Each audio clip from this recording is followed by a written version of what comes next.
మిర్చి 11,500 రూపాయలు కొంటాం మేము, కొనకపోతే అమ్మపోతే మేమే కొంటామని చెప్పి ఆ రోజు చెప్పిన మాటని మర్చిపోలేదు కదా.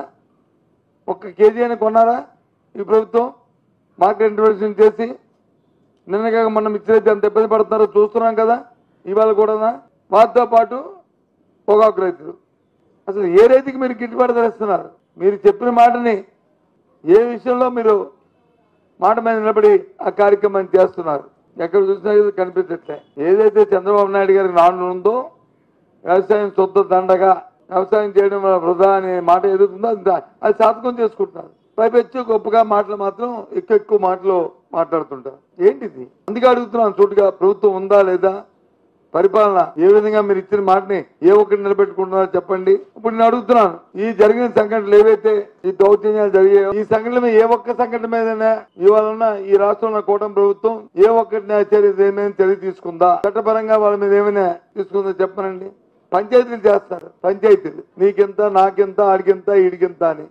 ఏంటి పంచాయతీ ఏంటి? ఆలోచన ఉండాలి కదా. దౌర్జన్యానికి ఎక్కడైనా అడ్డు ఉండాలి కదా. అదిలే పోనీ రైతాంగానికి గిట్టుబాటు ధరిస్తానంటే నేను అడిగాను, అడుగుతున్నాను. మిర్చిలో మార్కెట్ ఇంటర్వెన్షన్ చేసి ఎక్కడైనా 1 టన్ను మిర్చిని కానీ 1 క్వింటాల్ మిర్చిని కానీ ఈ రాష్ట్ర ప్రభుత్వం ఎక్కడైనా కొనుగోలు చేసిందా మీకున్న ప్రభుత్వ ఏజెన్సీల ద్వారా? లేదు పొగాకు రైతులు కోస్తా జిల్లాలో పొగాకు రైతులు పడుతున్న ఇబ్బందులకి మీరు ఏమైనా మార్కెట్ ఇంటర్వెన్షన్ చేస్తున్నారా? చేశారా?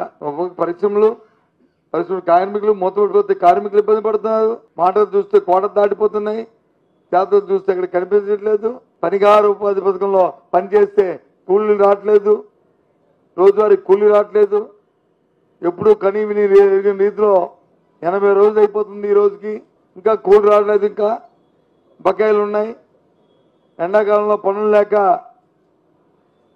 రైతాంగం వచ్చి రైతు కూలి వచ్చి ఇబ్బంది పడుతున్నాడు గ్రామాల్లోనూ. ఏంటి మీ కార్యాచరణ? ఏంటి మీ ప్రభుత్వ విధానం? ఎంతసేపు దౌర్జన్యాలు ఇవి ఆ కార్యక్రమాలు, లేదంటే డైవర్షన్ పాలిటిక్స్, ఇది తప్ప ఇంకేమి కనిపిస్తే అధికారాన్ని అడ్డం పెట్టుకుని జులుం చేస్తూ, లేకపోతే దాని మీద ఏమన్నా భయభ్రాంతులు చేస్తూ, దౌర్జన్యాలు చేస్తూ, ఇవన్నీ అన్నీ కూడా రిజిస్టర్ అవుతుంటాయి. ఆ మర్చిపోరు ఇబ్బంది పడుతున్న ఆ వ్యక్తులు కానీ, వ్యవస్థలు కానీ, ఆ సంస్థలు కానీ అవన్నీ ఉట్టిపోవు. వ్యవస్థను కాపాడుకోవాల్సింది ముఖ్యం. ఇవాళ ఈ ప్రభుత్వం చేస్తున్న ఈ అలసత్వం వల్ల, ఈ దుర్మార్గమైన ఆలోచన వల్ల రాబోయే తరాలకు చాలా ముప్పు ఉంటుంది. రాబోయే కాలానికి చాలా ఇబ్బంది వస్తుంది. ఓ పక్క వచ్చి అప్పులు చేసేస్తున్నారు. ఓ పక్క సభలు చూస్తే ఎన్నికల్లో చెప్పారు, ఇవాళ వచ్చి అప్పుకి ఎక్కడ ఎండింగ్ లేదు. గ్యారెంటీలతోనే ప్రభుత్వ గ్యారెంటీ కానీ సుమారు 1,48,000 కోట్లు ఈ సంవత్సరంలో చేశారు. ఎప్పుడు కని విని ఎరగలేదు ఈ రాష్ట్ర చరిత్రలో. ఉమ్మడి రాష్ట్ర చరిత్రలో అసలు లేదు, ఈ రాష్ట్ర చరిత్రలో అసలు లేదు. ఎప్పుడు కూడా ఎంత తప్పు అనేది